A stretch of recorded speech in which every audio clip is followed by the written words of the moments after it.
Aren't you guys so bored of the Toyota Fortuner and Ford Everest? I mean, look, it's boring now because they're so popular, because they are flipping good models. They're really good products, actually. So I'm saying they're boring because I can, because they don't need me to say anything negative or positive about them. They're going to sell anyway, especially the Fortuner. But the Santa Fe is something that I've never really considered. It just sort of hasn't been on my radar because those two are so dominant in this segment, and especially with like 7-seaters and whatever, and you just go to them. But they're off-roading cars essentially, aren't they? They're buckies. And you know how I feel about a bucky, and if you don't, you should watch my Ford Ranger XL Sport video. That should give you an idea. But I don't love driving them on an everyday, day-to-day basis because they are so uncomfortable for me. They're sort of, it's just a bit big, bit bulky, a bit industrial. The Santa Fe has like all of that, all that you need, and it is beautiful to live with on a day-to-day basis. It's refined, it's comfortable, it's spacious, it's got all the tech and all the features that you need and require.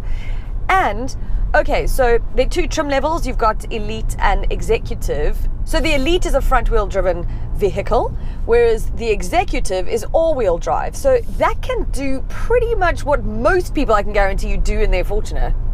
So I don't think that you need more. If you do, of course, then you're going to go for something like an Everest or whatever, Fortuner. But if you don't, and you do the odd gravel, you know, maybe a little bit of tricky terrain, snow, mud, if you will, it's got that here too, then this model is actually perfect for that. And yeah, I'm not even going to go into what Fortuner owners, if they really do off-road, because Mom not so sure about that. Let's play some song. Family car, you know, family car. Expialidocious, even though the sound of it is something quite atrocious. If you say it loud enough, you'll always sound precocious. Supercalifragilistic, expialidocious. Rum-de-rum-de-rum-de-la, This is the 4th generation. It's now had a little bit of an update to it, actually quite a big one. I think it looks phenomenal. I love what the look is. And then the engine is new. It's got a 2.2 litre turbo diesel under the engine now, under the bonnet. And that's got 148 kilowatts of power, used to be 145. And it's got 441 newton meters, which is 5 newton meters more than what that was. So ever so slightly more power. We've got an 8-speed dual clutch transmission, which I think is beautiful. And just overall, I find the engine to be very refined.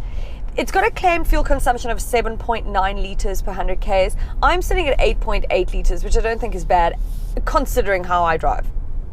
Because I'm not really considering fuel most of the time. What I love, well, no, I can't say I love it. It's taking me time to get used to it, is the gear shift knob okay? Like their buttons.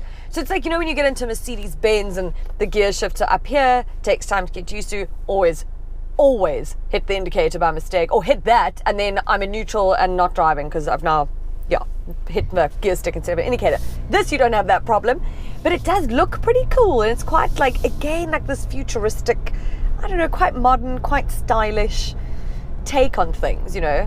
So go Hyundai, because I don't consider them to be like very modern, very futuristic or whatever. They can be a little bit vanilla, if you will. But that's not a bad thing.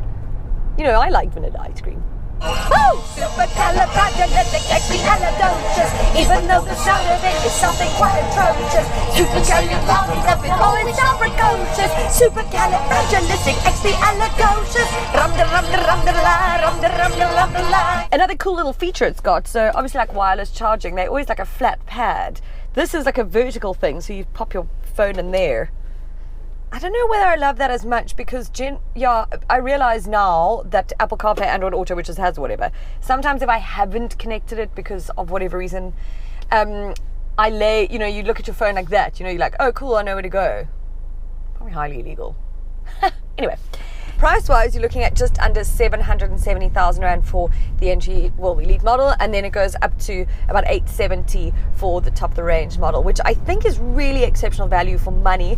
Especially, wait for it, because I can't remember the amount, especially when you consider, it came to me, when you've got a 7-year, 200,000 kilometer warranty with Hyundai. That Girl, I almost hit a bird. But I didn't. Shoo, close call. Okay, Sonicky. I do enjoy the power tailgate. Many cars have it, but I said in my review on Ignition, I love it because I tend to just use it for when people are walking past the car and I'm sitting somewhere and I can see them and I just open it. And people are like, hey! I do enjoy giving people some frights, you know? Yeah, I do it to my son as well. He doesn't love it as much. Practical joker I am. I think this is, for me, like the actual leisure version of a lot of its rivals in the 7-seater segment or whatever. So there is enough space. That boot is very big. I mean, I don't ever want to sit in the third row of seats. I don't think anybody does. Maybe kiddies, that's fine. But there's more than enough space with those seats down. And then you've got a lovely spacious car, which no one has a problem with, I don't think. Supercalifragilisticexpialidocious. Supercalifragilisticexpialidocious. Supercalifragilisticexpialidocious. Supercalifragilisticexpialidocious. Well, I'm exhausted now.